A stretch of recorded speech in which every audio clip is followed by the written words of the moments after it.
السلام علیکم ورحمۃ اللہ وبرکاتہ۔ الحمد للہ رب العالمین، والصلاة والسلام علی اشرف الانبیاء والمرسلین وعلی آلہ واصحابہ اجمعین، اما بعد۔ محترم و مکرم سامعین، ناظرین و حاضرین کرام، الحمدللہ جامعہ انواریہ کے زیر اہتمام مختلف کتابوں کی آڈیو اور ویڈیو ریکارڈنگ کا سلسلہ جاری ہے۔ تفسیر جلالین جلد دوم کی ریکارڈنگ کا سلسلہ ہم نے شروع کیا تھا۔ الحمدللہ پچھلے درس میں تقریباً 6 رکوع پارے 23 کی ہم مکمل ریکارڈ کر چکے ہیں۔ انشاءاللہ آج ہم 7ویں رکوع سے سبق کا آغاز کر رہے ہیں۔ اللہ تبارک و تعالیٰ سے دعا ہے کہ اللہ تبارک و تعالیٰ ہمارے اس عمل کو اخلاص کے ساتھ جاری رکھنے کی توفیق عطا فرمائے اور اس کے ذریعے سے دین اور دنیا میں کامیابی و کامرانی عطا فرمائے۔ حاضرین محترم، پچھلے درس کے اخیر میں گفتگو ہوئی تھی اور یہ بات بتائی گئی تھی کہ اللہ تبارک و تعالیٰ نے کیا کیا ہے، حضور پاک علیہ الصلاۃ والسلام سے پہلے سابقہ امتوں کی ہدایت کے لیے کئی انبیاء کرام روانہ کیے۔ وَلَقَدْ أَرْسَلْنَا فِيهِم مُنذِرِينَ، ہم کیا ہے ڈرانے والوں کو روانہ کیے ہیں۔ پھر اس کے بعد جن لوگوں کو ڈرایا گیا ہے وہ لوگ اگر مانے تو ان کے حق میں بہتر ہوا، اور اگر وہ لوگ نہ مانے تو ان کا انجام کیا ہوا، یہ بھی ہم نے کیا ہے قرآن پاک میں جگہ جگہ پر الگ الگ مقام پر ہم نے اس کو واضح کر دیا ہے۔ تو چونکہ سابقہ امتوں میں اللہ تبارک و تعالیٰ ڈرانے والوں کو بھیجا تھا، انبیاء کرام آئے امتوں کو ڈرائے، تو اب کیسے انبیاء کرام آئے اور پھر کیسے ڈرائے، آسانی کے ساتھ مختصر انداز میں واقعات کی شکل میں بیان کر رہے ہیں۔ تو پچھلے درس میں ہم ایک مختصر واقعہ بھی ہم بیان کیے تھے حضرت نوح علیہ السلام کے بارے میں، تو وہ واقعہ مختصراً ہم وہاں پر مکمل کر دیے تھے۔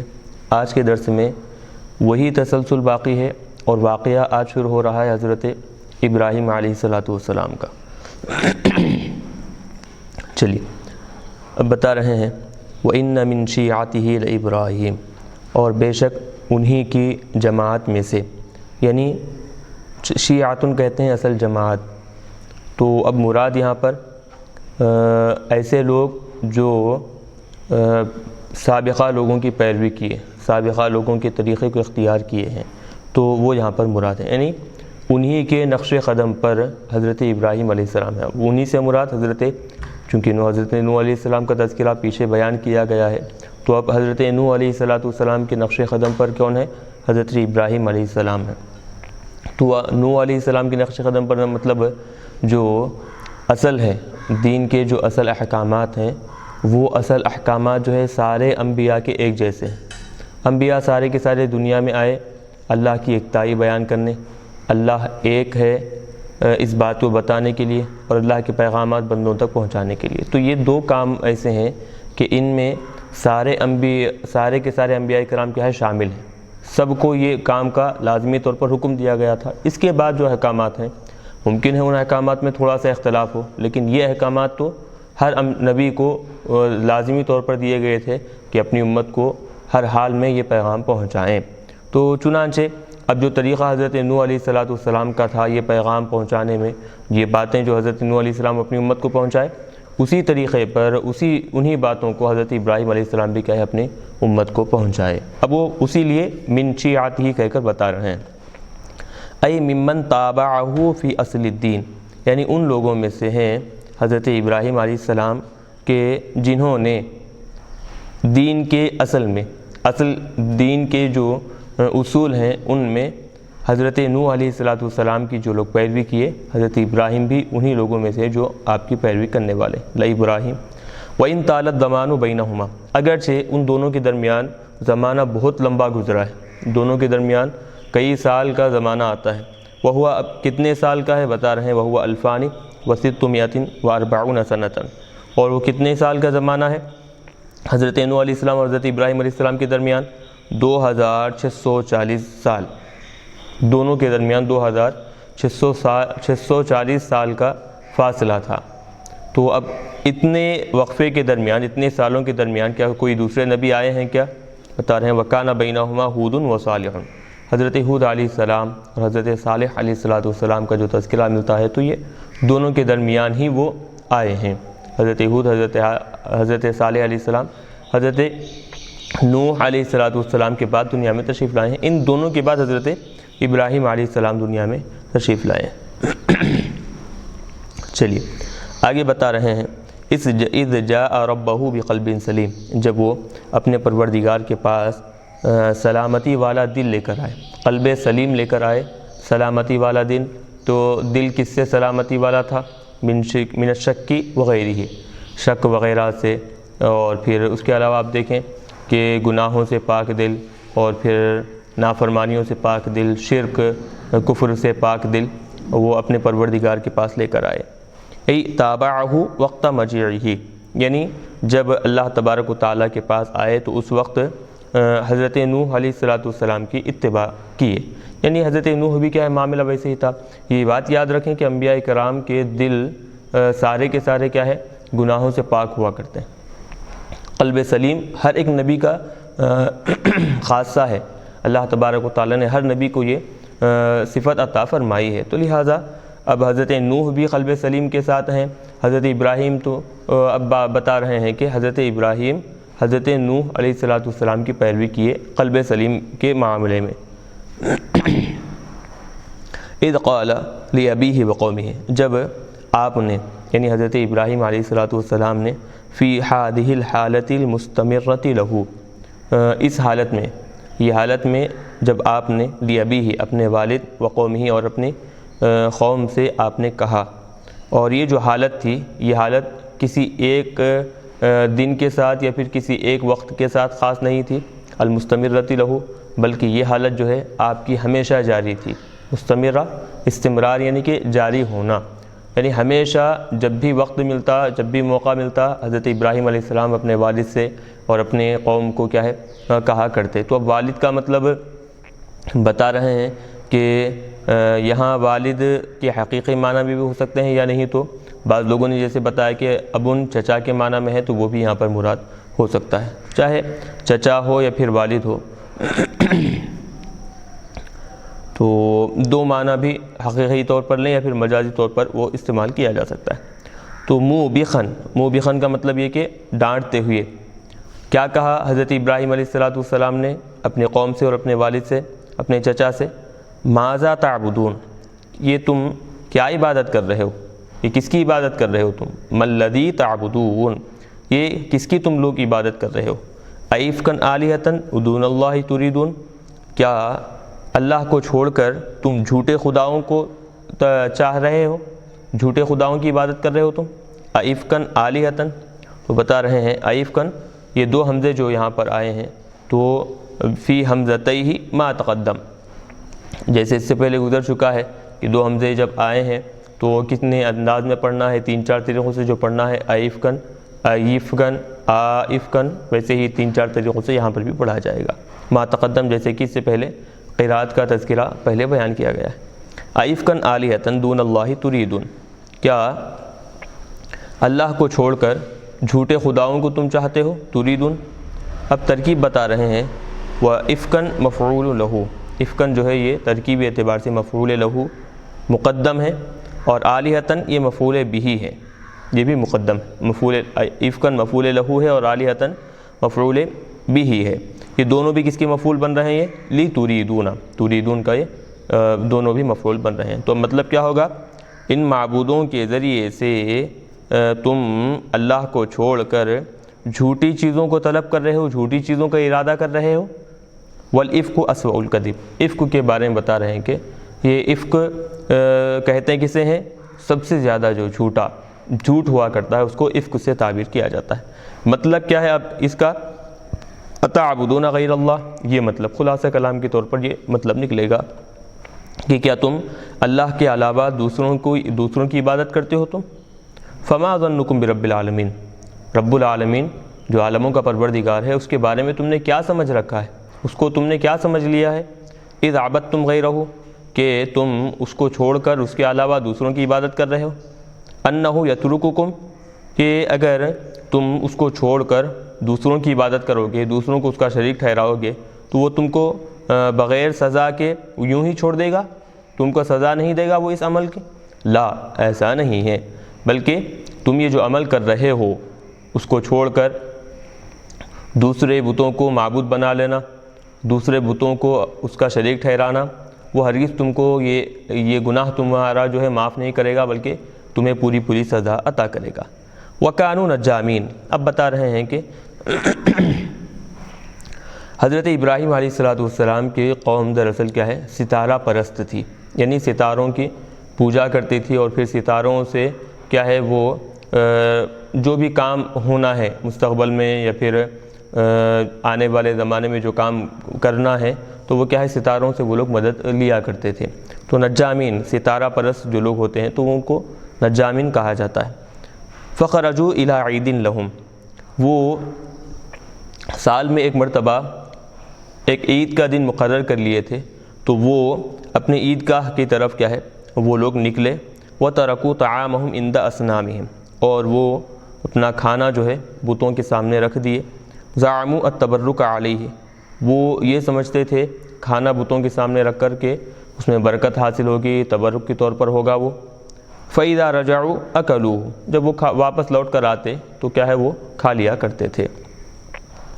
وَقَالُوا لِلسَّيِّدِ إِبْرَاهِيمَ، اور پھر وہ سارے کے سارے لوگوں نے حضرت ابراہیم علیہ السلام سے کہا اخرج معنا، آپ بھی ہمارے ساتھ نکلیں۔ تو آپ یہ جو ہمارے معبودوں کو برا بھلا کہہ رہے ہیں ان کے بارے میں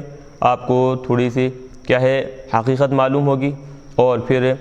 دل میں نفرت آپ کے جو ہے ان بتوں کے بارے میں ختم ہوگی۔ ان سارے مقاصد کے پیش نظر انہوں نے حضرت ابراہیم علیہ السلام سے کہا کہ آپ بھی ہمارے ساتھ نکلیں عیدگاہ کی طرف، ہماری جو عیدگاہ ہے یعنی کہ جہاں ہم جمع ہوتے ہیں عید کے موقع پر، ہم وہاں پر جائیں گے۔ تو اب اچانک حضرت ابراہیم علیہ السلام اگر منع کرتے تو یہ ان کے ذہنوں میں وہم شبہات پیدا کرنے کا ایک راستہ ہو جاتا۔ تو آپ ایک طریقہ اختیار کیے، وہ کیا طریقہ تھا؟ کیونکہ نجومی ستارہ پرست جو لوگ ہوتے ہیں جب بھی کوئی کام ہونے والا ہوتا ہے یا پھر آگے کرنے والے ہوتے ہیں تو آسمان کی طرف دیکھ کر ستاروں سے وہ کیا ہے نیک فعل یا پھر بد فعل نکالا کرتے ہیں، فعل لے لیتے ہیں آسمان کی ستاروں سے۔ تو اب انہی کے طریقے کو اختیار کرتے ہوئے حضرت ابراہیم علیہ السلام نے کیا کیا؟ فَنَظَرَ نَظْرَةً فِي النُّجُومِ، مرتبہ آپ نے کیا ہے آسمان کے جو ستارے تھے ستاروں کی طرف آپ نے نظر اٹھائی۔ ایہامًا لہم، ان کے ذہنوں میں یہ وہم پیدا کرنے کے لیے، اوہم یوہم ایہام، وہم ڈالنا، وہم پیدا کرنا، انہ یعتمد علیہا، کہ وہ ان ستاروں پر کیا ہے اعتماد کرتے ہیں، بھروسہ کرتے ہیں۔ لیتبعوہ، تاکہ وہ حضرت ابراہیم علیہ السلام کی بات کو مانیں اور سمجھیں اور پھر آپ کو یہیں پر چھوڑ کر چلے جائیں۔ یہ سارے باتوں کے پیش نظر آپ ایک مرتبہ ستاروں کی طرف دیکھے، اور پھر اس کے بعد آپ نے کہا فقال انی سقیم، بس میں کیا ہے بیمار ہوں، علیل، بیمار ہوں، ای ساسقم، ان قریب کیا ہے میں بیمار ہونے والا ہوں۔ چلیے دو چیزیں یہاں پر لوگوں کو سمجھنے کے قابل ہے، وہ یہ کہ ایک تو انی سقیم کے بارے میں، اور دوسرا وہ ترکوا طعامہم عند اصنامہم۔ تو آج کچھ ایسے خشک اعتقاد رکھنے والے کچھ لوگ ہیں جو یہ آیت جو ہے، یہ بت پرست تو کیا کرتے تھے، بتوں کے سامنے کھانا رکھ کر جایا کرتے تھے، کھانا رکھ کر جاتے، اور اعتقاد ان کا یہ ہوتا کہ برکت حاصل ہوگی، تبرکن ہوگا، یہ واپس لوٹ کر آتے۔ تو یہ طریقے کو وہ کیا کرتے ہیں زبردستی اہل سنت کے طریقے پر محمول کرنے کی کوشش کیا کرتے ہیں۔ اہل سنت والجماعت کا طریقہ کیا ہے کہ اہل سنت والجماعت مستحب عمل ہی صحیح، فاتحہ جب دلاتے ہیں تو فاتحہ دلانے میں کھانا وغیرہ سامنے رکھتے ہیں، اور پھر اس کے بعد اہل سنت کا عقیدہ ہوتا ہے کہ قرآن پاک کی جو تلاوت کی جائے اور پھر مخصوص صورتوں کو جو پڑھا جائے، پھر اس کے بعد اللہ تبارک و تعالیٰ سے دعا کی جائے تو اللہ تبارک و تعالیٰ اس کھانے میں برکت اتارتا ہے، برکت نازل فرماتا ہے۔ اہل سنت والجماعت کا یہ عقیدہ ہے، قرآن پاک کی آیتوں کی وجہ سے برکت آتی ہے، یہ بھی تو بالکل واضح بات ہے۔ تو اب یہ جو طریقہ اہل سنت والجماعت اختیار کیے ہیں کہ اس مخصوص انداز میں فاتحہ وغیرہ دلانا، کھانے کو سامنے رکھنا، تو اس طریقے کو بعض لوگ کیا ہے رد کرتے ہیں، غلط ثابت کرتے ہیں اور کہتے ہیں کہ یہ طریقہ بتوں کا تھا، بت پرست لوگوں کا تھا، کہ وہ بت بھی کیا تھے، وہ بت پرست لوگ کھانے کو بتوں کے سامنے رکھتے تھے، تم اپنے سامنے رکھتے ہو، اور وہ کیا سمجھتے تھے کہ بتوں کے سامنے رکھنے سے برکت حاصل ہوتی ہے، تم یہ سمجھتے ہو کہ تمہارے سامنے رکھ کر اس طرح مخصوص عمل کرنے سے برکت حاصل ہوتی ہے۔ تو حاضرین محترم اور جو ہمارے اس چینل کو دیکھ رہے ہیں، خاص طور پر یاد رکھیں کہ ایک آدمی جو مسلمان ہے، ایمان والا ہے، تو وہ آدمی کیا بت پرست کا اعتقاد رکھتے ہوئے یہ عمل کرے گا؟ کیا آپ خود سمجھیں گے، اس کے دل میں اللہ تبارک و تعالیٰ پر ایمان اور یقین ہے اور قرآن پاک کی تلاوت کر رہا ہے، تو یہ مومن ہے، قرآن کا قاری ہے، اللہ پر کامل یقین رکھنے والا ہے، اس پر آپ ایک کافر کی دلیل کیسے پیش کر سکتے ہیں؟ کافر کا جو طریقہ ہے اس کو آپ اس پر کیسے ڈال سکتے ہیں؟ کافروں کا طریقہ تھا، کافر تو اللہ کی ذات کا اقرار ہی نہیں کرتے تھے، وہ تو بت کو معبود مانتے تھے وہ لوگ، اور پھر ان کے سامنے کھانا رکھ کر برکت حاصل ہوگی، یہ بت اس میں برکت ڈالیں گے، اس طرح سمجھتے تھے۔ کیا مومن کا، ایمان والے کا یہ عقیدہ ہوا کرتا ہے؟ کیا اہل سنت والجماعت کا یہ عقیدہ ہوتا ہے کہ اگر فاتحہ دے کر فلاں بزرگ کو ہم ایصال ثواب بھی اگر کر دیں، کسی بھی بزرگ کو ایصال ثواب کریں، تو کیا وہ اہل سنت والجماعت کا جو آدمی فاتحہ دلا رہا ہے، یا یہ سمجھ کر فاتحہ دلاتا ہے کہ وہ بزرگ اللہ تبارک و تعالیٰ کے برابر ہے؟ یا کوئی سمجھتا ہے کیا؟ کوئی بھی اہل سنت والجماعت والا آدمی جو فاتحہ دلاتا ہے تو اس کا عقیدہ ہرگز یہ نہیں ہوتا۔ تو بعض لوگ یہ آیت کو اور کافروں کے اور بت پرست کے یہ جو عقیدہ ہے، یہ عقیدے کو کیا کرتے ہیں، اہل سنت والجماعت کا جو فاتحہ دلانے کا جو طریقہ ہے اس پر محمول کرتے ہیں، تو یہ کسی بھی اعتبار سے مناسب اور درست نہیں ہے۔ یہ ہوگی بات۔ آگے بتا رہے ہیں انی سقیم، تو حضرت ابراہیم علیہ السلام ستارے کی طرف دیکھے، پھر اس کے بعد آپ نے کہا کہ میں کیا ہے، بیمار ہونے والا ہوں۔ تو بیمار ہونے والا ہوں، تو کیا جب آپ نے یہ کہا تو اس وقت تو آپ بیمار نہیں تھے، تو پھر آپ نے یہ کیسے کہا کہ میں بیمار ہونے والا ہوں؟ تو اب یہاں پر بہت سے تعویلیں بیان کیے ہیں، کیونکہ ایک اہم مسئلہ ہے، تو ہم یہاں پر مختصر اس کی وضاحت کر آگے بڑھ رہے ہیں۔ کیا حضرت ابراہیم علیہ السلام جھوٹ بولے ہیں کیا؟ تو بتاتے ہیں کہ جھوٹ، یہ ہرگز جھوٹ کے معنی میں نہیں لیا جائے گا، بلکہ ایک چیز یہاں پر سمجھنے کے قابل ہے، وہ ہے توریہ۔ توریہ کہتے ہیں، توریہ کا مطلب یہ ہوتا ہے کہ بات ایک ہی ہو، بات ایک ہو لیکن سننے والا اس کا ایک الگ مفہوم سمجھے، کہنے والے کے ذہن میں اس ایک بات کے بارے میں الگ مفہوم ہو، اس کو توریہ کہتے ہیں۔ بظاہر یہ بھی جھوٹ کی طرح معلوم ہوتا ہے، لیکن حقیقت میں جھوٹ نہیں ہوتا ہے، بلکہ کیا ہے، بات ایک ہی ہے، اس ایک ہی بات سے سننے والا الگ مفہوم سمجھتا ہے، اور پھر کہنے والے کے ذہن میں اس ایک بات کے بارے میں الگ بات ہوا کرتی ہے۔ تو اب یہاں پر دیکھیں، سقیم کا جو لفظ حضرت ابراہیم علیہ السلام نے استعمال کیا، تو آپ نے کیا کہا کہ میں بیمار ہوں، یا پھر میں بیمار ہونے والا ہوں۔ تو خیر، میں بیمار ہوں یا پھر میں بیمار ہونے والا ہوں، جو بھی لے لیں، تو میں بیمار ہونے والا ہوں، تو اس کا مطلب حضرت ابراہیم علیہ السلام یہ لیے کہ یہ جو تمہارے کفریہ اعتقادات ہیں، کفریہ جو اعتقادات ہیں، وہ کفریہ اعتقادات کو اب اس وقت غلبہ ہے، تو لہٰذا تمہارے ان کفریہ اعتقادات کے مقابلے میں کیا ہے، میرے ایمان کے بارے میں میں کیا ہے، ضعیف ہوں، میں میرے ایمان کے بارے میں کیا ہے، کمزور ہوں، اور پھر بیمار ہو رہا ہوں تمہارے کفریہ اعتقاد کی وجہ سے۔ ایک ہو گئی بات۔ دوسری چیز یہ حضرت ابراہیم علیہ السلام سمجھے کہ تمہارے کفریہ اعتقاد کی وجہ سے، کفریہ عقیدے کی وجہ سے کیا ہے، میں دن بدن بیمار ہوتا چلا جا رہا ہوں، میں دن بدن کیا ہے، کمزور ہوتا چلا جا رہا ہوں۔ یہ ایک ہو گئی بات۔ وہ لوگ یہ سمجھے کہ حقیقت میں آپ بیمار ہیں، جسمانی اعتبار سے آپ بیمار ہیں، وہ لوگ یہ سمجھے، تو یہ کیا ہے، بظاہر تو جھوٹ معلوم ہو رہا ہے، لیکن حقیقت میں جھوٹ نہیں، بلکہ اس کو کیا ہے، عربی قواعد میں اس کو کیا ہے، توریہ کہا جاتا ہے۔ توریہ بہت سارے مقامات پر حضور پاک علیہ السلام نے بھی استعمال کیا ہے، صحابہ کرام علیہم رضوان میں بھی استعمال کیا ہے، تو لہٰذا اب یہ اس کی اجازت ملتی ہے۔ تو اسی اعتبار سے یہاں پر سقیم کا لفظ حضرت ابراہیم علیہ السلام نے استعمال کیا، یعنی کہ روحانی اعتبار سے میں کمزور ہو گیا ہوں، ضعیف ہوں، حضرت ابراہیم سمجھے۔ وہ لوگ سمجھے کہ جسمانی اعتبار سے کچھ کمزوری ہے، بیمار ہے، اس طرح وہ لوگ سمجھے۔ چلیے آگے بتا رہے ہیں، فتولوا عنہ مدبرین، چنانچہ حضرت ابراہیم علیہ السلام کا یہ جواب سن کر وہ کیا ہے، آپ کو چھوڑ کر اپنی عیدگاہ کی طرف پلٹ گئے۔ فتولوا عنہ مدبرین فراغ الی آلہتہم، چنانچہ جیسے ہی وہ لوگ اپنے معبودوں کی طرف، اپنے عیدگاہ کی طرف چل بسے، تو اب حضرت ابراہیم علیہ السلام چھپ کر، پوشیدہ طور پر، فی خفیۃ، چھپے چھپے کیا کیے، ان کے معبودوں کی طرف اب مائل ہوئے، فراغ، آ گئے، مائل ہو گئے۔ اور وہ معبود کون ہے؟ وہی الاصنام، وعندہا الطعام، تو بتوں کے پاس آئے ان کے، جو چھپ چھپ کر آئے،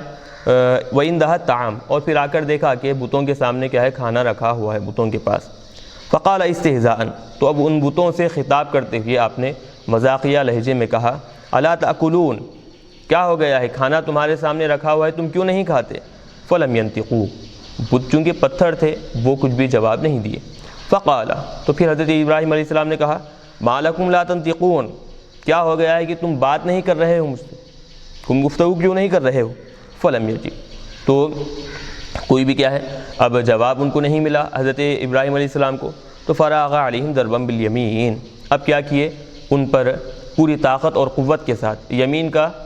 دیکھیں بہت سارے معنی بتائے گئے ہیں، یمین کے ایک قسم کے معنی میں بھی آتا ہے، اور سیدھے ہاتھ کے لیے بھی استعمال ہوتا ہے، سیدھی سمت کو بھی بتانے کے لیے استعمال ہوتا ہے۔ تو مراد یہاں پر سیدھا ہاتھ اگر لیں گے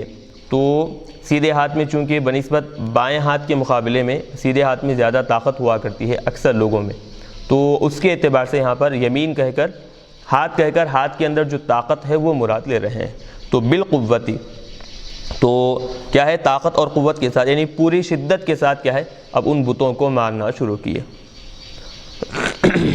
فکسرھا، چنانچہ آپ کیا کیے کہ مار مار کر ان بتوں کو توڑ دیے۔ فبلغ قومہ من رآہ، اب یہاں دو باتیں بتائی جاتی ہیں، ایک تو یہ کہ ایک آدمی آپ کو یہ بت توڑتے ہوئے دیکھ لیا تو وہ فوری طور پر بھاگا اور اپنی قوم کے پاس جا کر سارا واقعہ بیان کیا۔ ایک بات یہ بتائی جاتی ہے جیسے کہ فبلغ قومہ من رآہ، جس نے حضرت ابراہیم علیہ السلام کو اس حالت میں دیکھا وہ اپنی قوم کے پاس گیا اور پھر پوری بات بیان کر دیا، ایک بات یہ۔ دوسری بات بتاتے ہیں کہ کوئی آدمی دیکھا نہیں تھا، چونکہ چھپے چھپے آپ گئے تھے، تو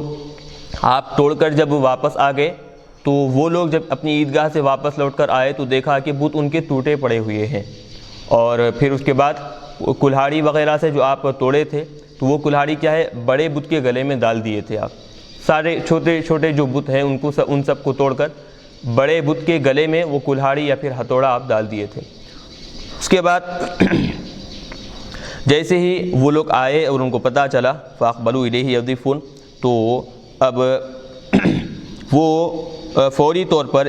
ان کے معبودوں کی طرف دوڑتے ہوئے آئے۔ فاقبلوا الیہ، اقبل الی متوجہ ہونا، یضیفون دوڑتے ہوئے، متوجہ ہونا دوڑتے ہوئے آنا، ای یسرعون المشی، یعنی چلنے میں جلدی کرتے ہوئے آئے۔ فقالوا، آ کر حضرت ابراہیم علیہ السلام سے کہا، نحن نعبدھا، ہم ان بتوں کی عبادت کر رہے ہیں، وانت تکسرھا، اور آپ ان بتوں کو توڑ رہے ہیں۔ قال لهم موبقا، تو حضرت پہلی بات تو اب یہاں پر یہ جو بات ہے، یہاں کچھ چیزیں محذوف ہیں، وہ کہاں پر ذکر کیے ہیں، وہ پارے 17 میں وضاحت کے ساتھ کہہ دیے ہیں۔ تو جب وہ لوگ آئے اپنی عبادت عیدگاہ سے معبودوں کی طرف آئے تو سارے کے سارے معبود ٹوٹے پڑے ہوئے ہیں، اور پھر بڑا جو معبود ہے، بڑا جو بت ہے ان کا، اس کے گلے میں کلہاڑی یا پھر ہتھوڑا پڑا ہوا ہے، تو کون کر سکتا ہے یہ؟ تو اکثر لوگوں نے کہا کہ حضرت ابراہیم چونکہ ہمارے معبودوں کے بارے میں برا بھلا کہتے ہیں تو ممکن ہے وہی کیے ہوں گے۔ تو حضرت ابراہیم علیہ السلام کو بلوایا گیا، حضرت ابراہیم پہنچے وہاں پر، لوگوں نے پوچھا کہ کیا تم نے یہ کیا ہے؟ تو حضرت ابراہیم نے کہا کہ ممکن ہے، اندازہ تو یہ معلوم ہو رہا ہے کہ یہ بڑا بت جو ہے وہ سارے چھوٹے چھوٹے بتوں کو ختم کر دیا ہے، اور پھر یہ خود کھڑا ہو گیا ہے، اور اس کے گلے میں دیکھیں ہتھوڑا اور کلہاڑی بھی موجود ہے۔ تو اس طرح کی باتیں کہیں تو وہ لوگوں نے کہا کہ یہ کیسے توڑ سکتا ہے، یہ نہ خود سے ہل سکتا ہے، نہ خود سے کوئی کسی کو نقصان پہنچا سکتا ہے، کسی کو فائدہ پہنچا سکتا ہے، تو یہ کیسے ان بتوں کو توڑے گا؟ اب وہ خود اقرار کیے، جو بت پرست تھے وہ خود اقرار کیے کہ یہ کیسے ہو سکتا ہے، یہ تو پتھر ہے، یہ کیسے لوگوں کو تکلیف پہنچائے گا، کیسے نقصان پہنچائے گا، یہ بتوں کو کیسے توڑے گا یہ؟ تو اس کے بعد حضرت ابراہیم علیہ السلام نے کہا کہ دیکھو تم خود اقرار کرتے ہو کہ یہ پتھر ہے، کسی کو نقصان نہیں پہنچا سکتا، کسی کو توڑ پھوڑ نہیں کر سکتا، تو پھر تم اس کی عبادت کیسے کر سکتے ہو؟ یہ تم کو عبادت کرنے پر کیسے فائدہ پہنچائے گا، عبادت نہ کرنے پر کیسے نقصان پہنچائے گا، اور تم کو مصیبت میں کیسے بچائے گا؟ اب اس کو بارے میں یہاں بتا رہے ہیں، قال لهم موبخا، ان کو ڈانٹتے ہوئے حضرت ابراہیم علیہ السلام نے کہا، اتعبدون ما تنحتون من الجبال وغیرها من الحجارۃ وغیرها، کہ جن کو تم پتھروں سے یا پھر دیگر مٹی وغیرہ سے تم تراشتے ہو، پتھروں سے جو مجسمے تم بناتے ہو یا پھر مٹی کے جو پتلے تم بناتے ہو، ان کی تم عبادت کرتے ہو، ان بتوں کی عبادت کرتے ہو، حالانکہ واللہ خلقکم وما تعملون، حالانکہ اللہ تبارک و تعالیٰ نے تم کو بھی بنایا ہے اور ان کو بھی بنایا ہے جس کو تم بنا رہے ہو، وما تعملون، جن کو تم بنا رہے ہو ان کو بھی اللہ نے پیدا کیا ہے، من نحتکم، یعنی من نحتکم و منحوتکم، یعنی کہ جس کو تم تراش رہے ہو اور تمہارے جو تراشے ہوئے جو بت ہیں ان کو بھی اللہ تبارک و تعالیٰ نے پیدا کیا، بنایا ہے، تو فاعبدوہ، تو ایک کام کرو، فاعبدوہ وحدہ، صرف اللہ کی ہی عبادت کرو، کیونکہ اس نے تم کو بھی بنایا ہے اور تمہارے ساتھ ساتھ ان پتھروں کو بھی بنایا ہے۔ اب وما تعملون کے بارے میں بتا رہے ہیں کہ ما تعملون میں ما جو ہے اس میں مختلف اقوال ہیں۔ پہلی بات تو یہ کہ ما مصدریہ ہو سکتا ہے، ما مصدریہ لیں گے تو ترجمہ کیا ہوگا؟ دیکھیں، اللہ نے تم کو بنایا ہے اور تمہارے عمل کو بھی بنایا ہے، تم یہ جو عمل کر رہے ہو کہ اسباب کے ذریعے سے، سامان کے ذریعے سے پتھر کو تراشنا، ایک مجسمے کی شکل میں بنانا، یہ جو تمہارا عمل ہے تمہارا اپنا خاصہ نہیں ہے، تم اپنی طرف سے نہیں کر رہے ہو، بلکہ اللہ نے تمہارے اندر یہ صلاحیت پیدا کی ہے، تو اس صلاحیت کو استعمال کرتے ہوئے تم یہ بنا رہے ہو، یہ مجسمے تیار کر رہے ہو، تو لہذا تمہاری پیدائش بھی اللہ نے ہی کی ہے اور تمہارے اندر یہ جو بنانے کی جو صفت ہے، جو صلاحیت ہے، جو ہنر ہے، یہ بھی اللہ کا ہی پیدا کیا ہوا ہے، اللہ نے تم کو عطا کیا ہے، تو یہ معنی ہوں گے ما مصدریہ مانیں گے تو۔ وقیل موصولۃ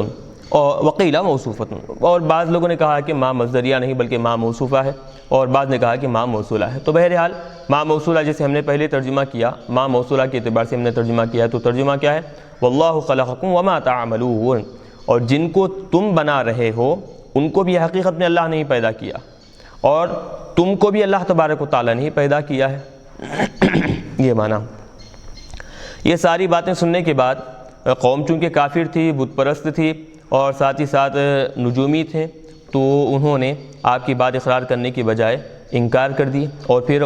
قالوا بینہم، آپس میں وہ ایک دوسرے سے مشورہ کرنے لگے اور کہنے لگے ابنوا لہ بنیانا، ایسا کرو کہ حضرت ابراہیم علیہ السلام کے لیے ایک بلند عمارت بنا دو،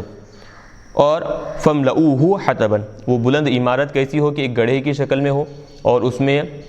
پورا لکڑیوں کو بھر دو اس میں، وضرموا بالنار، اور اس میں کیا ہے؟ آگ سلگاؤ، ان لکڑیوں کو آگ سلگاؤ، آگ سے بھڑکا دو، فَإِذَا الْتَحَبَ، جب وہ اچھی طرح گرم ہو جائے، التہب یلتہب التہاب، جب وہ شدت والی ہو جائے، ایندھن والی وہ آگ جب ہو جائے، فَأَلْقُوهُ فِي الْجَحِيمِ، تو کیا کرو کہ تم ان کو، یعنی حضرت ابراہیم علیہ السلام کو وہ آگ میں ڈال دو۔ الجحیم ای النار الشدید، بھڑکنے والی جو آگ ہے، وہ شدت والی جو آگ ہے، وہ کیا کرو ان کو تم اس میں ڈال دو۔ فَأَرَادُوا بِهِ كَيْدًا، پھر بتا رہے ہیں کہ وہ جو حضرت ابراہیم علیہ السلام کے جو بت پرست تھے، انہوں نے آپ کے ساتھ مکاری کا ارادہ کیا، وہ لوگ آپ کے ساتھ مکاری کرنا چاہتے تھے، تو بِإِلْقَائِهِ فِي النَّارِ، کیسے؟ آپ کو آگ میں ڈال کر آپ کے ساتھ چال چل رہے تھے، مکاریاں کر رہے تھے، لِتُهْلِكَهُ، تاکہ آگ آپ کو جلا دے، آپ کو ہلاک کر دے، فَجَعَلْنَاهُمُ الْأَسْفَلِينَ، ہم نے ان کو کیا کیا؟ اسفلین میں سے، یعنی کہ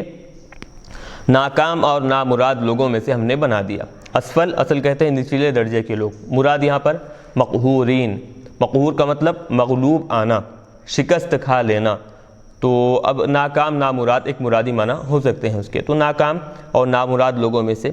ہم نے ان کو نکال دیا۔ کیسے شکست کیسے کھائے؟ ارادہ ان کا تھا حضرت ابراہیم کو جلانا، لیکن جب حضرت ابراہیم کو آگ میں ڈالا گیا، اللہ نے آگ کو حکم دیا، قلنا یا نار کونی بردن وسلاما علی ابراہیم، کہ اے آگ تو حضرت ابراہیم کے لیے سلامتی والی اور ٹھنڈی ہو جا بالکل، تو یہ حکم دیتے ہی فوری طور پر حضرت ابراہیم علیہ السلام پر آگ کا کچھ بھی اثر نہیں ہوا۔ چنانچہ اس کے بعد فخرج من النار سالما، صحیح اور سلامتی کے ساتھ حضرت ابراہیم علیہ السلام آگ سے باہر نکل گئے۔ اب بتا رہے ہیں کہ آگ سے نکلنے کے بعد حضرت ابراہیم علیہ السلام نے کہا، میرا جو کام تھا تمہارے درمیان ہدایت دینا، صحیح راستہ بتانا، میں اب تک کرتا رہا، لیکن جب تم میری جان کو اور پھر مجھے ختم کرنے کی کوشش کر رہے ہو تو لہذا اب یہاں سے مجھے ہجرت کرنے کا حکم ہے، میں اللہ نے جہاں مجھے حکم دیا ہے میں وہاں پر چلا جاؤں گا۔ فقال، حضرت ابراہیم علیہ السلام نے کہا، انی ذاہب الی ربی، بے شک میں میرے پروردگار کے پاس جا رہا ہوں۔ پروردگار کے پاس جانا مطلب مہاجر الیہ من دار الکفر، یہ جو دار کفر ہے، دار الکفر یہ جو ہے اس کو چھوڑ کر میں یہاں سے ہجرت کرنے والا ہوں۔ کہاں؟ جہاں میرے پروردگار نے مجھے جانے کا حکم دیا ہے۔ سیہدینی الی حیث امرنی، جہاں جانے کا مجھے حکم دیا ہے ان قریب وہی کیا ہے، اس راستے کا، اس مقام کی مجھے وہ اللہ تبارک و تعالیٰ رہنمائی کرے گا اور بتائے گا کہ فلاں مقام پر جانا ہے اور پھر فلاں مقام تک جانے کے لیے یہ راستہ تمہیں اختیار کرنا ہوگا۔ یہ ساری چیزیں تفصیلات اللہ تبارک و تعالیٰ مجھے بتائے گا بالمسیر الیہ، تو اس کی طرف جانے کے لیے۔ تو اور کون سا علاقہ ہے؟ وہ شام، چنانچہ اب وہ علاقہ کیا ہے؟ شام کا علاقہ ہے۔ تو اب یہاں سے نکل کر کیا ہے آپ کو ملک شام کی طرف جانے کا حکم دیا گیا تھا۔ اس کے بعد بتا رہے ہیں فلما وصل الی الارض المقدسہ، جب حضرت ابراہیم علیہ السلام ارض مقدس بابرکت جو زمین ہے، ملک شام کی زمین کی یہ صفت اللہ تبارک و تعالیٰ نے رکھی ہے ارض المقدستی، تو اب یہ بابرکت زمین، مقدس زمین میں جب وہ پہنچے تو قال، تو آپ نے فرمایا ربی حبلی من الصالحین، یعنی پروردگار عالم سے دعا کی کہ باری تعالیٰ تو مجھے کیا ہے نیک لوگوں میں سے ایک بیٹا عطا فرما، ربی حبلی من الصالحین، نیک لوگوں میں سے مجھے ایک بیٹا عطا فرما۔ فبشرناہ بغلام حلیم، بس ہم نے ان کو کیا ہے ایک بردبار جو نرم طبیعت والا جو بچہ ہے، ہم نے ان کو ایک بچے کی بردباری والا جو بچہ ہے اس کی ہم نے ان کو کیا ہے خوشخبری دی۔ فبشرناہ بغلام حلیم ای ذی حلم کثیر، بہت زیادہ بردباری اس بچے کے اندر ہم نے رکھی تھی۔ فلما بلغ معہ السعی، بہرحال جب حضرت ابراہیم علیہ السلام کو، اب یہ کون ہیں یہ بیٹے، اب اس میں بہت سارا اختلاف ہے، آگے بتائیں گے۔ تو اکثر کی رائے یہی ہے کہ حضرت اسماعیل علیہ السلام مراد ہے، بعض لوگ کہتے ہیں کہ یہاں پر حضرت اسحاق علیہ السلام مراد ہے، تو لیکن قرآن پاک میں خود واضح طور پر ذکر کیا گیا ہے کہ یہاں حضرت اسماعیل ہی مراد ہیں۔ کیوں؟ کیونکہ حضرت اسحاق کا تذکرہ آگے الگ سے کیا جا رہا ہے، تو اب اگر یہاں پر بھی حضرت اسحاق کو ہی مانیں گے تو بات کیا سمجھ میں آئے گی کہ حضرت اسحاق کی ہی بشارت دی گئی ہے، حضرت اسماعیل علیہ السلام کی بشارت نہیں ہے، یہ بات سمجھ میں آئے گی؟ ایسا نہیں ہے، لیکن اکثر مفسرین کا یہ کہنا ہے کہ یہاں حضرت اسماعیل علیہ السلام کی ہی بشارت دی گئی ہے۔ تو بہرحال فلما بلغ معہ السعی، بس جب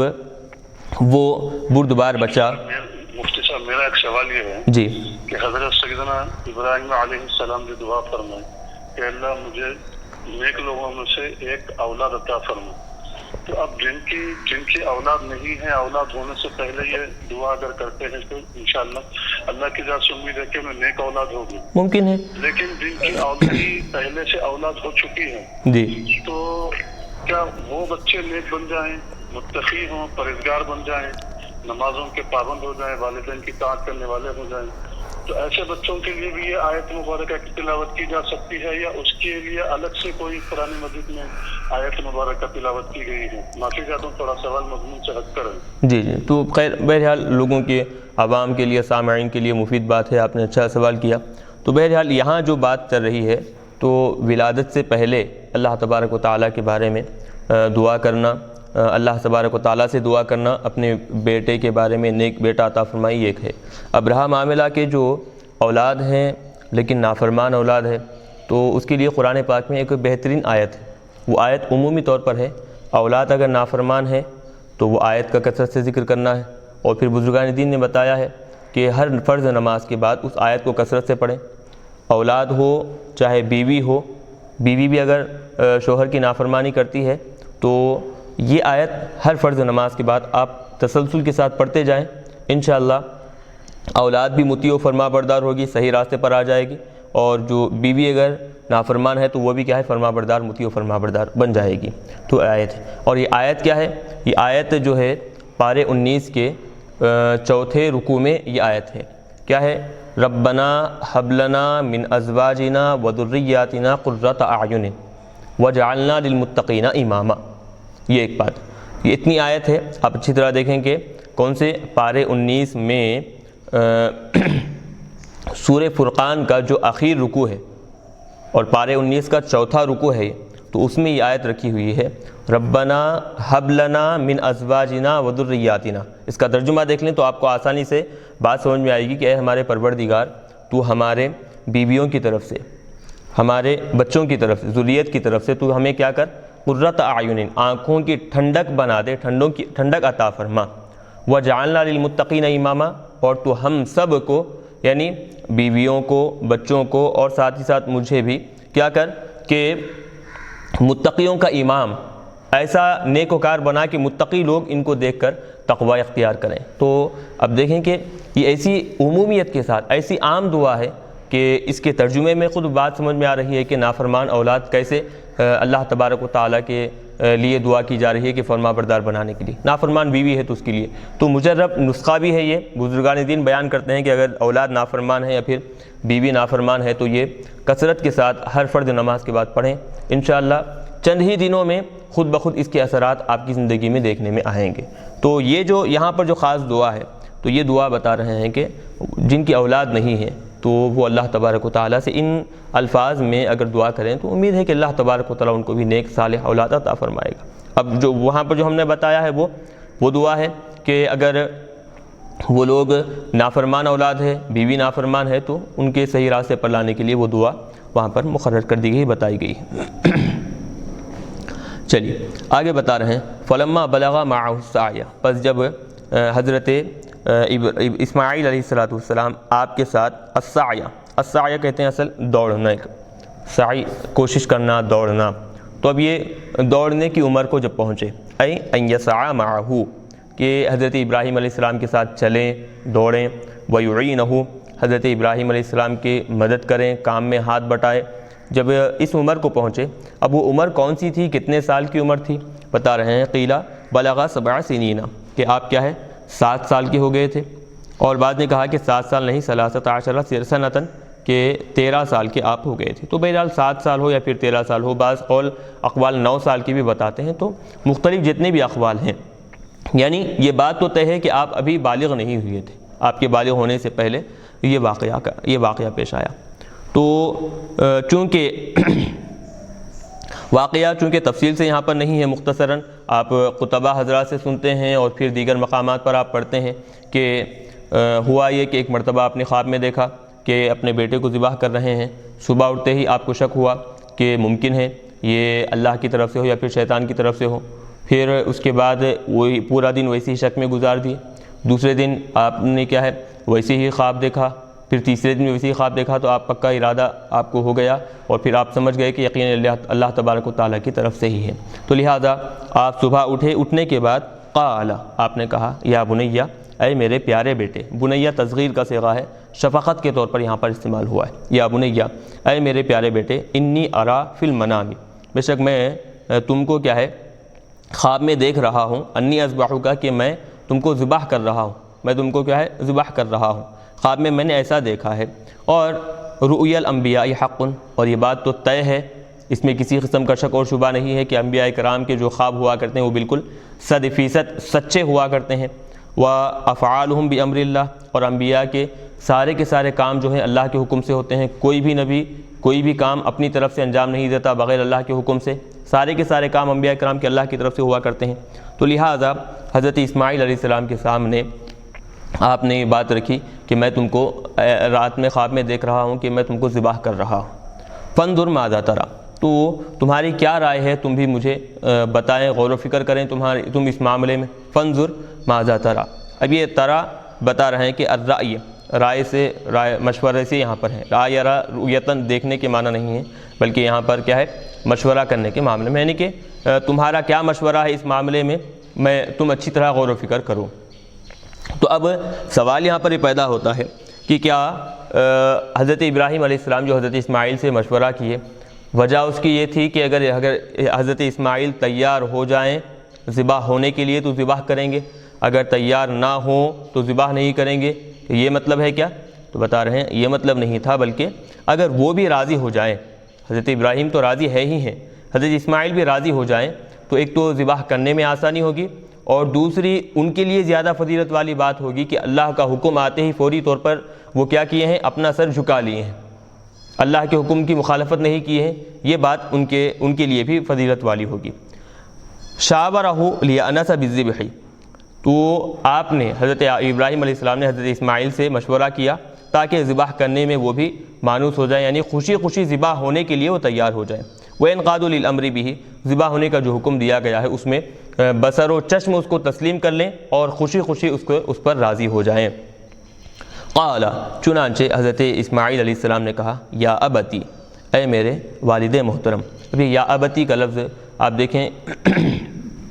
کہ عربی زبان میں تو کیا کیا جاتا ہے، کبھی یا متکلم کو تا سے بدلا جاتا ہے، اور خاص طور پر یہ کیا ہے منادہ کے مقام پر ایسا ہوا کرتا ہے، اکثر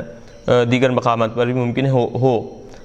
تو یا ابتی، تو یا ابی اصل تھا، یہ تو یا ابی اصل تھا، تو یا کو یا متکلم کو تا سے بدل کر یا ابی کی بجائے یا ابتی پڑھا گیا ہے۔ تو یا ابتی التاء عوض عن یا الاضافتی، یہ جو تا ہے یہ تا کس کے بدلے میں آئی ہے، تا یا اضافت کے بدلے میں آئی ہے۔ تو یا اضافت کا مطلب یا جو مضاف الیہ تھی، ابن مضاف تھا، یا متکلم مضاف الیہ تھی، تو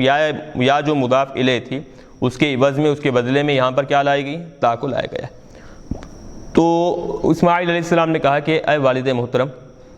افعل ما تؤمر به، آپ کو جو کرنے کا حکم دیا گیا ہے آپ کیجئے، انشاءاللہ ستجدنی انشاءاللہ من الصابرین، ان قریب آپ کیا ہے انشاءاللہ مجھے صبر کرنے والا پائیں گے، علی ذالک، اس پر۔ تو اب انشاءاللہ یہ جو آپ نے کہا کہ یہ وجہ دراصل برکت حاصل کرنا تھا، تبرکن آپ نے یہ انشاءاللہ کہا ہے، یعنی وہ حضرت اسماعیل بھی راضی ہو گئے تھے لیکن برکتاً انشاءاللہ آپ نے کیا ہے شامل کر لیا ہے۔ تو یہ جو ذبح ہونے کا معاملہ ہے اس پر آپ ان قریب مجھے صبر کرنے والا پائیں گے۔ فلما اسلما، پس جب وہ دونوں کے دونوں کیا ہے راضی ہو گئے۔ اسلما یسلم، اسلام کے معنی ایک تو اسلام قبول کرنا، وہ ایک ہے اسلام لانا، دوسرا یہ کہ حکم کے سامنے اپنا سر جھکا لینا، یعنی حکم پر عمل کرنے کے لیے تیار ہو جانا۔ تو خضعا، پس جب وہ دونوں کے دونوں کیا ہے تیار ہو گئے، وانقاد لامر اللہ، اور اللہ تبارک و تعالیٰ کے حکم کے سامنے دونوں کے دونوں جھک گئے، اس حکم پر عمل کرنے کے لیے تیار ہو گئے۔ وَتَلَّهُ لِلْجَبِينِ، اور پھر کیا کیے حضرت ابراہیم علیہ السلام حضرت اسماعیل علیہ السلام کو جبین کے بل آپ زمین پر لٹا دیے۔ تلّہ یتلو اصل معنی آتے ہیں کہ ڈھکیل دینا، ڈال دینا، تو مراد یہاں پر ڈالنا نہیں بلکہ لٹا دینا کہیں گے۔ جبین کا ایک لفظ یہاں پر آیا ہے تو یاد رکھیں کہ جبین کہتے ہیں پیشانی کے دو کنارے، پیشانی کے جو دو کنارے ہوا کرتے ہیں یہ حصے، عموماً عام طور پر اس کو کیا ہے کنپٹی سے تعبیر کرتے ہیں دکنی زبان میں۔ تو بہرحال یہ جو دو کنپٹیاں ہوتے ہیں تو وہ ان کو جبین سے تعبیر کیا جاتا ہے۔ یہ دو کنپٹیوں کے دو کناروں کے درمیان کا جو حصہ ہے اس کو پیشانی سے تعبیر کرتے ہیں جبہتن، عربی زبان میں اس کو استعمال کیا جاتا ہے۔ تو بہرحال تلّہ للجبین، تو آپ کیا کیے کہ پیشانی کے بل یعنی کہ جبین کے بل، کنپٹیوں کے بل ان کو لٹا دیے۔ تو ممکن ہے کنپٹی کے بل جب لٹانا ہے تو اس انداز میں لٹائے ہوں گے یا پھر اس انداز میں، یعنی دونوں کنپٹیوں میں سے کوئی ایک کنارہ کیا ہے، کوئی ایک حصہ زمین پر لگ رہا تھا۔ یہ ہو گئی بات۔ دوسرا ایک معنی بتاتے ہیں کہ کنپٹی کی بل نہیں بلکہ بالکل چت الٹا لٹا دیے تھے آپ، یعنی جیسے ہم بیٹھے ہوئے بالکل ویسے ہی الٹا لٹا دیے تھے تاکہ پیشانی کے بال جب پکڑیں اور گلے کی طرف سے چھری اگر چلائیں تو آسانی سے چلے، اور ساتھ ہی ساتھ جو بتایا جاتا ہے بعض روایتوں میں کہ حضرت اسماعیل علیہ السلام خود نصیحت کیے تھے کہ آپ کیا کریں، مجھے الٹا زمین پر لٹا کر ذبح کریں تاکہ اگر میرے چہرے کو دیکھتے ہوئے آپ ذبح کریں گے تو باپ کی محبت کی وجہ سے آپ یہ عمل کرنے سے رک جائیں۔ تو اس وجہ سے بھی کیا ہے آپ نے کیا کیا تھا، چہرہ جو ہے حضرت اسماعیل علیہ السلام کا زمین کی طرف کر دیا تھا، اور پھر پیشانی کے بال اوپر سے پکڑے اور پھر آسانی سے گلے پر چھری چلانے کے لیے آپ یہ طریقہ اختیار کیا تھا۔ تو اس کو یہاں پر تلّہ سے تعبیر کر رہے ہیں، ایسا رعاہو علیہ، آپ کو کہے پیشانی کے بل آپ کو زمین پر آپ نے لٹا دیا۔ وَلِكُلِّ إِنسَانٍ جَبِينَانِ، اب بتا رہے ہیں ہر انسان کے دو جبین ہوا کرتے ہیں، بَيْنَهُمَا الْجَبْهَةُ، ان دونوں جبینوں کے درمیان کیا ہے کہ پیشانی ہوا کرتی ہے، درمیان کا جو حصہ ہے اسے جبہتن پیشانی سے تعبیر کیا جاتا ہے۔ وَكَانَ ذَلِكَ بِمِنَن، اور یہ سارا کا سارا واقعہ جو ہے مینا مقام میں یہ سارا کا سارا واقعہ پیش آیا تھا۔ وَأَمَرَّ السِّكِّينَ، اب بتا رہے ہیں عَلَى حَلَقِهِ، جب ساری تیاریاں ہو گئیں کہ حضرت اسماعیل علیہ السلام کو لٹا دیے۔ اب اس کے بعد حضرت اسماعیل علیہ السلام کے حلق پر امرہ یمر امرار، مرہ یمر گزرنا، امرہ گزرانا یعنی کہ پھراتے رہنا، بار بار چھری کو پھراتے رہنا، تو امرہ سکینہ علی حلقہ، تو کیا کیے حضرت اسماعیل علیہ السلام کے حلق پر، گلے پر کیا ہے بار بار چھری کو آپ لوٹاتے رہے، پھراتے رہے بار بار۔ فلم تعمل شیئا، لیکن وہ چھری کیا ہے کچھ بھی کام نہیں کی،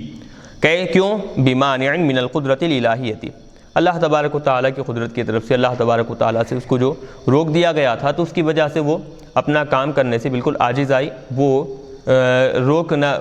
کاٹ نہ سکی۔ دیکھیں اس سے بات معلوم ہوتی ہے کہ ساری کی ساری مخلوق اللہ کے حکم کے تابع ہے، جب اللہ کا حکم ہوتا ہے تو اپنی اصلیت بھی وہ چھوڑ دیتے ہیں،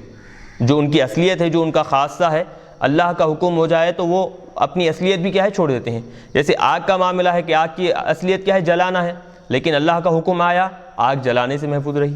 اور پھر یہاں چھری کا معاملہ ہے کہ چھری تو انتہائی تیز ہوا کرتی ہے، اس کا کام ہے کاٹنا، لیکن اللہ کا حکم آیا تو وہ کاٹنے سے کیا ہے رک گئی۔ تو معلوم ہوا دنیا میں جتنے بھی مخلوقات ہیں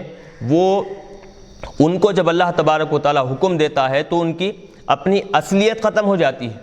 اپنی اصلیت کو چھوڑ کر وہ اللہ کے حکم کے مطابق اور پھر اللہ کے حکم کی پیروی کرنے والے ہو جاتے ہیں۔ چلیے، یعنی کہ بار بار آپ ایسا ہی عمل کرتے رہے حضرت ابراہیم علیہ السلام۔ اب بتا رہے ہیں جب معاملہ ویسے ہی ہوا تو وَنَادَيْنَاهُ أَن يَا إِبْرَاهِيمُ، ہم نے حکم دیا کہ ہم نے ندا دی کہ اے ابراہیم قد صدقت الرؤیا، آپ نے جو خواب دیکھا تھا وہ خواب آپ نے کیا ہے پورا کر دکھایا ہے، سچا کر دکھایا ہے۔ ای بما اتیت بہ، خواب کے ذریعے سے جو آپ کے پاس باتیں آئی ہیں، مما امکنک من امر الذبح، ذبح کرنے کا جو حکم دیا گیا تھا، آپ کے لیے جتنا ممکن تھا آپ نے وہ سارے کے سارے کام کر دیے، ہاتھ باندھنا، بچے کو لٹانا، اور ساتھ ہی ساتھ چھری بار بار کیا ہے پھراتے رہنا، آپ کی طرف سے جتنے کام تھے آپ پورے کے پورے وہ کام انجام دے دیں۔ یکفی کا ذالک، یہ اب کیا ہے آپ کے لیے کافی ہے۔ فجملۃ نادیناہ، چلیے اب بتا رہے ہیں ترکیب یہاں پر، فجملۃ نادیناہ جواب لما بزیادت الواو۔ اب بتا رہے ہیں کہ فلما اسلما وتلہ للجبین میں جو لما حرف شرط ہے وہ حرف شرط ہے، پورا جملہ کیا ہے اس کے بعد والا شرط ہوا، اور ونادیناہ ان یا ابراہیم یہ کیا ہے لما کا جواب شرط ہوگا۔ لیکن تھوڑا سا فرق یہ ہے کہ درمیان میں شرط اور جزا کے درمیان کوئی حرف نہیں آتا، لیکن یہاں پر کیا ہے واو آیا ہے، تو اس کو بتا رہے ہیں کہ وہ واو زائدہ ہے، تو لہٰذا ہونا نہ ہونا اس کا کوئی بڑا فرق اس سے محسوس نہیں ہوگا۔ تو فجملۃ نادیناہ جواب لما، ونادیناہ یہ جو جملہ ہے یہ لما کا جواب ہے بزیادۃ الواو، واو کے اضافے کے ساتھ۔ تو بہرحال تو حضرت ابراہیم علیہ السلام ذبح کے جتنے بھی طریقے تھے آپ نے وہ سارے طریقوں کو اختیار کیا۔ اللہ تبارک و تعالیٰ نے حکم دیا کہ آپ جو کام کر سکتے تھے، آپ جو کوشش کر سکتے تھے آپ نے وہ ساری کی ساری کوششیں کی، لہٰذا اب کیا ہے انا کذالک نجزی المحسنین، اب آپ پر کیا ہے یہ کام آپ کے لیے کافی ہے، یہ کوشش آپ کی طرف سے کافی ہے، بے شک ہم کیا ہے ایسے ہی بدلہ عطا کرتے ہیں ہر اس آدمی کو جو نجزی المحسنین، جو احسان کرتا ہے اپنے آپ پر، جو احسان کرتا ہے ہم کیا ہے اس کو ایسے ہی بدلہ عطا کرتے ہیں۔ یعنی کما جزیناک، جیسے ہم نے آپ کو بدلہ عطا کیا ویسے ہی ہم کیا کرتے ہیں ہر احسان کرنے والے، نیکیاں کرنے والے انسان کو ہم اچھا بدلہ عطا کرتے ہیں۔ کیوں؟ بامتثال الامر، کیا احسان کرنے والا؟ اللہ کے حکم کی بجا آوری کر کر، اللہ تبارک و تعالیٰ کا جو حکم ہے اس پر عمل کر کر جو اپنے آپ پر احسان کیا ہے، تو اس کے بدلے میں اللہ تعالیٰ کیا کرتا ہے بافراج الشدۃ عنہم، تو اس کے بدلے میں اللہ تعالیٰ ان سے جو سختیاں ہیں، جو پریشانیاں ہیں، اللہ تعالیٰ ان کو کھول دیتا ہے۔ تو قاعدہ اللہ نے مقرر کیا ہے کہ جو آدمی نیکیاں کرتا ہے تو اس پر آنے والی جو پریشانیاں ہیں تو ان نیکیوں کے بدلے میں اللہ تبارک و تعالیٰ کیا کرتا ہے نیکیوں کی وجہ سے ان پریشانیوں کو دور فرما دیتا ہے۔ ان ھذا، بے شک یہ،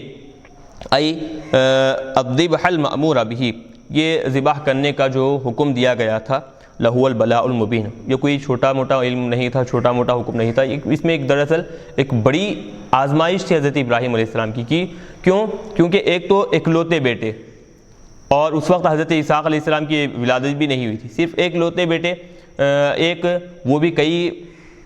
دنوں کے بعد، کئی سال کے بعد آپ کی ولادت ہوئی، اور ایک تو حضرت سارہ علیہ السلام جو ہے ان سے آپ کی اولاد نہیں ہوئی، حضرت ہاجرہ سے بعد میں آپ کا نکاح ہوا تو حضرت ہاجرہ سے حضرت اسماعیل علیہ السلام پیدا ہوئے، تو لہٰذا اتنے سالوں کے بعد جب آپ کی ولادت ہوئی تو وہ اس بیٹے کے بارے میں بھی جب حکم دیا جائے اللہ کی راہ میں ذبح کرو، خوشی خوشی بغیر کسی قسم کے شک اور شبے کے، بغیر چوں چرا کیے کہ اللہ کی راہ میں بیٹے کو قربان کرنے کے لیے تیار ہو جانا کوئی معمولی بات نہیں ہے، ایک بڑی آزمائش سے حضرت ابراہیم کی، تو لہٰذا حضرت ابراہیم کیا ہے اس میں پورے انداز میں کھرے اترے ہیں، اس آزمائش میں پورے طور پر کامیاب اور کامران ہوئے۔ ای الاختبار الظاہر، واضح طور پر ان کا امتحان تھا یہ۔ الحمدللہ حضرت ابراہیم کیا ہے پورے واضح انداز میں کامیاب ہوئے، اس آزمائش میں کھرے اترے، تو وہ بتا رہے ہیں وفدیناہ، ہم نے کیا ہے ان کا فدیہ دے دیا۔ ای المأمور بذبحہ، جو جن کو ذبح کرنے کا حکم دیا گیا تھا، ہو ضمیر اب یہاں پر وہی بات جیسے ہم نے پہلے بتا رہے ہیں کہ جن کے ذبح کرنے کا ہم نے حکم دیا تھا ان کے بدلے میں ہم نے کیا ہے فدیہ دے دیا۔ وہو اسماعیل اور اسحاق، اب وہ کون تھے؟ وہ یا تو اسماعیل علیہ السلام ہے یا پھر اسحاق علیہ السلام ہے، قولانی، دونوں قول یہاں پر میں ہوں، لیکن زیادہ صحیح قول یاد رکھیں کہ حضرت اسماعیل علیہ السلام کا ہی ہے۔ تو ایک ہو گئی بات، وفدیناہ بذبح عظیم، کس کے ذریعے سے ہم نے فدیہ دیا؟ بذبح عظیم، ایک بڑے دمبے کے ذریعے سے، من الجنتی، جو کہ دمبا کہاں سے لایا گیا تھا؟ جنت سے لایا گیا تھا۔ وہو الذی قربہ حابیل، اور وہی وہ دمبا تھا کہ حابیل نے کیا کیا، جس دمبے کو قربان کیا تھا وہ جنت میں اٹھا لیا گیا تھا، وہ دمبے کو کیا ہے دوبارہ حضرت اسماعیل علیہ السلام کی فدیے کے طور پر لایا گیا۔ جاء بہ جبرائیل، کون لے کر آئے؟ حضرت جبرائیل امین علیہ السلام اس دمبے کو لے کر آئے۔ فذبحہ السید ابراہیم مکبرا، چنانچہ حضرت ابراہیم علیہ السلام کیا کیے؟ تکبیر کہتے ہوئے، اللہ اکبر کی صدا بلند کرتے ہوئے آپ نے اس دمبے کو ذبح کیا۔ وترکنا علیہ فی الآخرین، تو لہٰذا ہم نے کیا کیا؟ یہ طریقہ یہ جو تکبیر کہنا ہے یا پھر آپ کے تعریف اور توصیف کا جو معاملہ ہے، ہم نے کیا ہے باقی آنے والے لوگوں میں یہ طریقہ ہم نے رائج کر دیا، رکھ چھوڑا ہے۔ ترکنا ابقینا علیہ فی الآخرین، آنے والے لوگوں میں جو دوسرے لوگ ہیں، ثناء حسنا، اچھی تعریف، یعنی کہ حضرت ابراہیم علیہ السلام کے بارے میں آپ کے بعد جتنے بھی لوگ آئیں گے وہ سب اچھی تعریف کریں گے، آپ کے بارے میں مناسب الفاظ استعمال کریں گے، مناسب تعریف اور توصیف کریں گے، ناشائستہ الفاظ آپ کے لیے کوئی بھی استعمال نہیں کرے گا۔ تو یہ ہم نے جو آپ کی اچھی تعریف ہم نے مقرر کر دی ہے، یہ ہم نے بدلے کے طور پر آپ کے لیے مقرر کی، یہ طریقہ ہم آنے والے لوگوں کے لیے ان کے درمیان ہم مقرر کر دیے، یہ ایک بات ہوگی۔ دوسرا مطلب اس کا یہ بھی ہو سکتا ہے کہ یہ جو دمبے کو حضرت ابراہیم علیہ السلام نے ذبح کیا ہے، تو دمبے کو ذبح کرنے کا حکم اور یہ طریقہ ہم نے کیا ہے آنے والے دوسرے لوگوں میں بھی ہم نے رکھ چھوڑا ہے۔ تو بعد والے لوگ اپنے بیٹوں کو ذبح کرنے کی بجائے کیا کریں گے؟ تو وہ اپنی طرف سے اپنے مال کے ذریعے سے دمبے کو ذبح کریں گے، یا پھر اپنی استطاعت کے مطابق دوسرے انداز میں قربانی کریں گے، تو وہ بھی اللہ تبارک و تعالیٰ کی طرف مقبول ہوگی اور وہ اللہ تبارک و تعالیٰ کے پاس پسندیدہ عمل سمجھا جائے گا۔ سلام منا علی۔ میرا ایک سوال ہے جی، ایک سوال یہ ہے کہ جیسا حضرت ابراہیم علیہ السلام کو جو ہے خواب میں بشارت دی گئی کہ حضرت اسماعیل علیہ السلام کو ذبح کیا جائے، تو کیونکہ انبیاء علیہ السلام کا جو خواب ہوتا ہے وہ حقیقت پر مبنی ہے اور اس پر ان کو عمل بھی کرنا ہوتا ہے، جی، لیکن اگر انبیاء کے علاوہ جو عام انسانوں کو جو خواب آتے ہیں تو وہ خواب میں مطلب ان کو یہ دکھایا جا رہا ہے کہ فلاں شخص کا قتل کر دو، جی، تو خواب میں ان کو جو ہے یہ بشارت دی گئی کہ یا حکم دیا جا رہا ہے کہ فلاں شخص کو جو ہے نا ایذا پہنچاؤ، تکلیف پہنچاؤ، نقصان پہنچاؤ یا فائدہ پہنچاؤ، جی، تو اس خواب پر کہ عام انسان بھی جیسے انبیاء علیہ السلام عمل کر رہے ہیں تو ویسے عام انسان بھی عمل کر سکتا ہے۔ اگر پیارے نبی صلی اللہ علیہ وآلہ وسلم خواب میں تشریف لا کر فرما رہے ہیں کہ یہ کام کرو، اگر وہ شریعت کے موافق اگر کام ہے ظاہری اعتبار سے بولوں میں، ایسا نہیں ہے کہ نعوذ باللہ اللہ کے رسول کو خلاف شرع حکم نہیں ہے، یا کسی بزرگ کو ہم خواب میں دیکھ رہے ہیں وہ اگر خلاف شرع کوئی حکم دے رہے ہیں جی، تو یا خلاف شرع کوئی حکم دے رہے ہیں یا شریعت کے موافق کوئی حکم دے رہے ہیں، تو کہاں تک اس پر ہم کو عمل کرنا چاہیے، کہاں تک ہم اس پر عمل کر سکتے ہیں اور کہاں تک نہیں کرنا چاہیے؟ اب دیکھیں جہاں تک معاملہ ہے، پہلی بات تو یہ آپ اپنے ذہنوں میں اچھی طرح جو ہمارے سامعین ہیں، ناظرین ہیں، اچھی طرح وہ لوگ ذہن نشین کر لیں، انبیاء کے علاوہ جتنے لوگوں کے خواب ہیں وہ خواب ان کے ذاتی اعتبار سے تو ان کو استعمال کیا جا سکتا ہے، ان کا مفہوم لیا جا سکتا ہے، لیکن ان کا حکم شریعت میں دخل انداز نہیں ہوگا.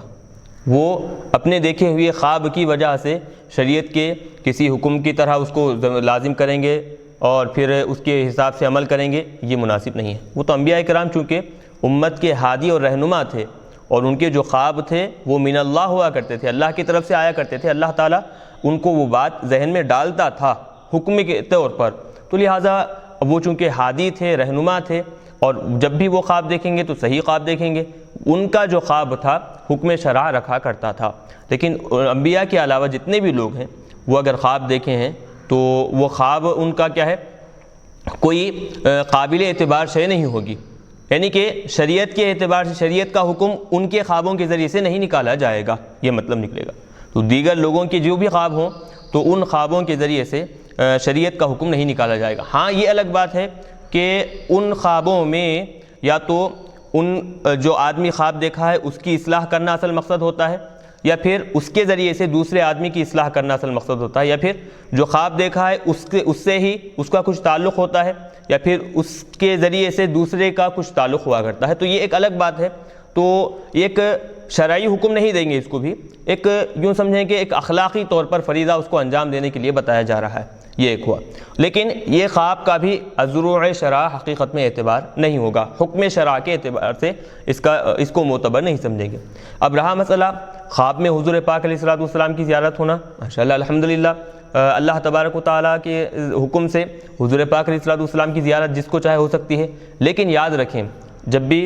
حضور کی زیارت نصیب ہو یا پھر کسی بڑے بزرگ کی زیارت نصیب ہو تو کوئی بھی بزرگ یا پھر حضور پاک علیہ الصلوۃ والسلام کی ذات، آپ یہ بات طے کر لیں کہ کیونکہ حضور نے کہا ہے کہ جو مجھے خواب میں دیکھا ہے مجھے ہی دیکھا ہے، شیطان میری شکل و صورت نہیں بنا سکتا. تو ظاہر سی بات ہے جب حضور خود خواب میں آئے ہیں تو حضور اپنی پوری زندگی خلاف شرع کوئی کام کرنے کا حکم نہیں دیے، تو خواب میں آ کر حضور خلاف شرع کام کرنے کا حکم کیسے دیں گے؟ یہ بالکل غیر مناسب بات ہے. تو اگر حضور کسی کام کا اشارہ کر رہے ہیں، خواب میں آ کر حکم دے رہے ہیں، تو ممکن ہے وہ کام فضیلت والا کام ہوگا، یا پھر کسی کی مدد کرنے کی طرف اشارہ کر رہے ہیں، یا پھر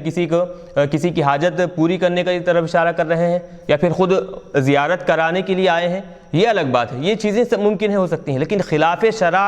حضور خواب میں آ کر بات کر رہے ہیں، حکم دے رہے ہیں، یہ مناسب نہیں ہے. یہ ہرگز اس بات کو تصور نہیں کیا جا سکتا اور قبول ہی نہیں کیا جا سکتا اس بات کو. یہ ایک ہو گئی بات. اور دوسری بات کہ جب بزرگان دین خواب میں آ کر اس طرح کی باتیں کر رہے ہیں، تو پہلی بات تو یہ کہ وہ باتیں اگر بزرگان دین کی طرف سے ہے تو آپ یہ طے کر لیں کہ کوئی بھی بزرگ جو دین سے تعلق رکھنے والا ہو وہ کیا ہے، ایک تو دین کے خلاف میں کوئی بات نہیں کہے گا، شریعت کے خلاف میں کوئی بات نہیں کہے گا، ایک ہو گئی. اس کے علاوہ خواب کی باتوں کا جو خواب کی تعبیر جو بتائی جاتی ہے اس کا یہ ہوتا ہے کہ معاملہ یہ کہ جو بات خواب میں بتائی جاتی ہے حقیقت میں ویسے نہیں ہوا کرتی، بلکہ کیا ہے ہوتا خواب میں ایک ہے، اس کی تعبیر کچھ الگ ہوا کرتی ہے. خواب میں بتایا ایک جاتا ہے اور اس کی تعبیر کیا ہے کچھ الگ ہوا کرتی ہے. آپ کو مثال کے طور پر میں ایک بات بتاتا ہوں. سرزمین دکن حیدرآباد پر ایک چار مینار کے قریب میں ایک مسجد ہے، جامع مسجد چوک. تو وہ مسجد کو بنانے والی ایک خاتون ہے. تو وہ خاتون خواب میں دیکھیں کہ لوگ آ رہے ہیں، وہ خاتون سے کیا ہے بدکاری کر کر چلے جا رہے ہیں، آ رہے ہیں بدکاری کر کر چلے جا رہے ہیں. تو وہ خاتون پریشان ہو گئی کہ معاملہ کیا ہے. تو بہت سارے لوگوں سے مشورہ کیے اور خواب کی تعبیر پوچھے تو سب کے سب کیا ہے خاموش، اور کیا ہے خاموش ہو گئے اس کی تعبیر بیان کرنے سے. ایک بزرگ کے پاس وہ خاتون گئی تو وہ خاتون کو وہ بزرگ نے تعبیر کی اور تعبیر بتائی کہ تم آگے چل کر مسجد تعمیر کرو گی اور اس مسجد میں بہت سارے لوگ آئیں گے اور نماز ادا کریں گے، سجدہ کریں گے، سر جھکائیں گے. یہ تعبیر ہے اس کی. تو ایسے تعبیریں ہوا کرتی ہیں، واقعی ہوا بھی. تو اس تعبیر کے مطابق وہ خاتون کیا ہے مسجد بنائی. الحمدللہ آج بھی وہ مسجد کیا ہے آباد ہے اور لوگ اس میں نماز ادا کرتے رہتے ہیں. تو خوابوں میں جو چیز بتائی جاتی ہے تو وہ حقیقت پر مبنی نہیں ہوتی، بلکہ اس کے ذریعے سے کیا ہوتا ہے کوئی دوسرا حکم دینا اصل مقصد ہوتا ہے. تو یہ اعتبار سے اگر دیکھیں تو ہم یہ سمجھتے ہیں کہ وہ خلاف شرع کام ہے، لیکن حقیقت میں وہ خلاف شرع کام نہیں ہوتا، بلکہ کوئی ایک نصیحت اس میں پوشیدہ ہوا کرتی ہے. جو صحیح خوابوں کی تعبیر بیان کرنے والے ہیں ان سے اگر پوچھیں تو اس کے اندر کیا نصیحت ہے، وہ نصیحت کیا ہے آسانی سے ہمیں سمجھ میں آئے گی. تو بہرحال جی پیارے نبی صلی اللہ علیہ وسلم کی شکل و صورت لے کر شیطان خواب میں نہیں آ سکتا. یہ بات آخر کیا ہوتا ہے، کثیر احادیث سے یہ بات ثابت ہے. جی. لیکن پیارے حبیب صلی اللہ علیہ وآلہ وسلم کے علاوہ کوئی بزرگ یا کوئی ولی یا کوئی صوفی بزرگ وغیرہ خواب میں تشریف لاتے ہیں تو شیطان ان کی شکل کو اختیار کر کے خواب میں آ سکتا ہے نا. صرف پیارے نبی کی شکل و صورت اختیار کر کے نہیں آ سکتا، اس پر پابندی لگا دی گئی. ناممکن ہے کہ وہ اللہ کے حبیب کی شکل و صورت لے کر خواب میں، لیکن اللہ کے حبیب کے علاوہ یعنی انبیاء علیہ السلام کے علاوہ کسی اور صحابی رسول ہے، کسی اور ولی صوفی بزرگ کی شکل اختیار کر کے شیطان خواب میں آگے کچھ وسوسے بھی بن سکتا ہے یا کوئی خلاف شرعی حکم دے سکتا ہے. اچھا ممکن ہے کیا مفتی صاحب؟ ہاں بالکل ممکن ہے، کیونکہ لیکن ہم اس کو طے شدہ بات نہیں کر سکتے کہ وہ شیطان ہی ہے اور پھر بزرگ کی شکل اختیار کر آیا. ہم اپنی طرف سے طے نہیں کر سکتے. یہ جو آپ بات کہہ رہے ہیں کہ ہاں بالکل ممکن ہے، ہو سکتا ہے کہ شیطان کیا ہے کسی بزرگ کی شکل و صورت لے کر آئے یا پھر کسی اور آدمی کی شکل میں لے کر آئے، ممکن ہے، ہو سکتا ہے. لیکن پہلی بات تو یہ طے ہونا ہے کہ وہ جو شیطان بزرگ کی شکل میں آیا ہے وہ واقعی شیطان ہے. یہ پہلے طے ہو جائے تو پھر ہم بات آگے تک اس میں سمجھ سکتے ہیں، بات بڑھا سکتے ہیں. لیکن یاد رکھیں کہ خوابوں کی تعبیر کا جو معاملہ ہے وہ انتہائی اہم ہوا کرتا ہے. یہ بعض لوگ کی جو خوابوں کی تعبیر کی جو کتابیں چھپا لیے ہیں اور پھر چھپاتے چلے جاتے ہیں اور کہتے چلے جاتے ہیں کہ خواب میں اگر یہ دیکھیں تو یہ مطلب ہے، سانپ دیکھے تو فلاں مطلب ہے، وہ دیکھے تو فلاں مطلب ہے. اس کی کوئی حقیقت نہیں ہے. خواب کا جو تعلق ہوا کرتا ہے انسان کی اپنی ذات سے ہوا کرتا ہے، اس کی مختلف تعبیریں ہوا کرتی ہیں. خواب میں اگر ایک چیز دیکھے تو ہمیشہ وہی چیز ہونی ضروری نہیں ہے. تو بہرحال وہ ایک الگ بحث ہے، انشاءاللہ ہم کیا ہے کبھی موقع ملا تو اس پر ہم الگ گفتگو کریں گے. تو خلاصہ یہ انبیاء جی مفتی صاحب خوابوں کی تعبیر کے حوالے سے جی ایک ابن سیرین رحمۃ اللہ علیہ جو تابعی ہیں لکھے جی کتاب بڑی معروف ہے، جی مشہور ہے خوابوں کی تعبیر کے حوالے سے. جی وہ نام تو یاد نہیں آ رہا. امام ابن سیرین کچھ ایسا نہیں تھا، وہ بہت بڑے تابعی ہیں اور بہت سے احادیث مبارکہ بھی آپ سے جو ہے روایت کی ہیں آپ نے. جی جی بڑے مشہور تابعی ہیں امام ابن سیرین، کو نام ہے ان کا. جی وہ انشاءاللہ پھر کبھی یاد آئے تو مس کرتا ہوں. جی تو ان کی کتاب مشہور ہے سب ہاں تعبیر کے حوالے دیکھیں سے اور بڑی معتبر مانی جاتی ہے اور تمام فقہاء کے نزدیک محدثین جو ہیں بہت جو ہے تسلیم کی جاتی ہے اور بہت مقبول بھی ہوئی ہے کتاب. جی جی. تو اگر ایسی کتاب